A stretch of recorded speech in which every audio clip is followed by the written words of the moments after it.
President Obama had some harsh words for Congress during his State of the Union address last night. While he promised to work with lawmakers, he also promised to power through any Republican efforts to block progress on the Hill.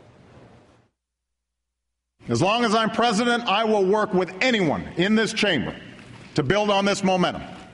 But I intend to fight obstruction with action, and I will oppose any effort to return to the very same policies that brought on this economic crisis in the first place. President Obama, because he was helping. Republicans argue back that the president is talking the talk, but not walking the walk. Joining me now is Republican Congresswoman Nan Hayworth of New York. Congresswoman, good afternoon to you. Hi, Craig. What do you make of the president's speech last night? Well, the president expressed some inspiring ideas and thoughts that we share. These are the broad principles to have every citizen in the United States have a fair opportunity to thrive and to have the dignity of work and to be able to participate in our communities. We all support that. And I do want to emphasize that in the House of Representatives, Republicans and Democrats have been working together. We've sent 30 bills. Really, Craig? We've sent 30 bills because to the you realize Senate. That's not the perception in this country.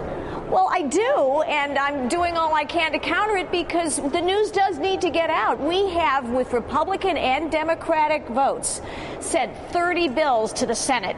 30. 27 of them have not gone any further. But what about all of those bills and all of the gridlock that we have all watched play out, sometimes for weeks on end, whether it's the debt ceiling debate, whether it's the payroll tax cut discussion as well? What about all of those big things that you guys haven't gotten done?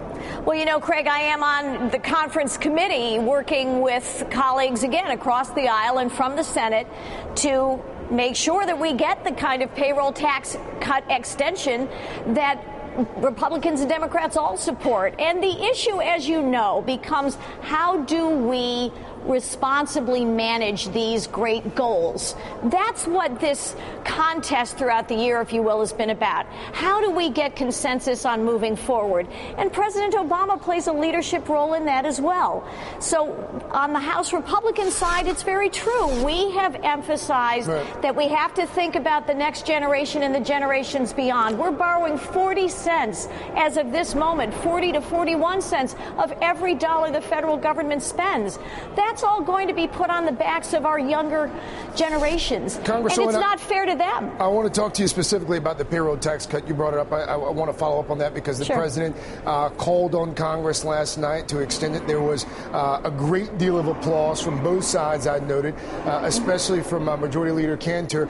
Is this something that you can say right now definitively will happen in the next 2 months? Will we see a permanent extension of the payroll tax cut?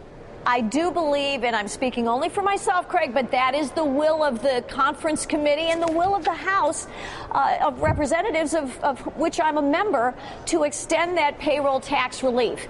We have to bear in mind that when we do that, we still have to fund the Social Security Trust Fund. It's not like taking funds from the general revenues, which we want to lower taxes for everybody.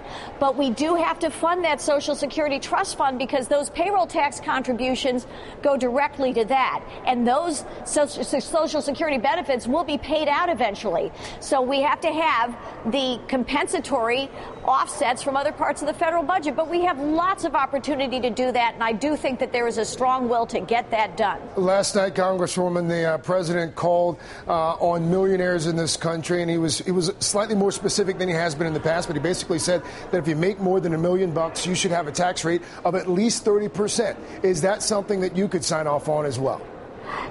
Craig, the other big element that we need so desperately is growth. We need jobs.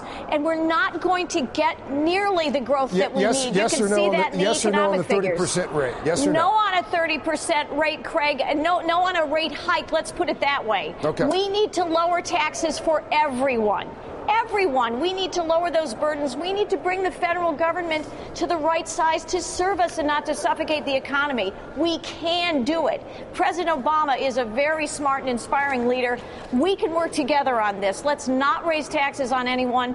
Let's lower those burdens. The president has expressed a desire to consolidate departments of the federal government. Let's work aggressively on that. We can do that and give dollars back to the American taxpayers who are so hardworking and so hard-pressed. We can work together on this. I wrote it down, Congresswoman Hayward. Thank you for your time this afternoon. Thank you.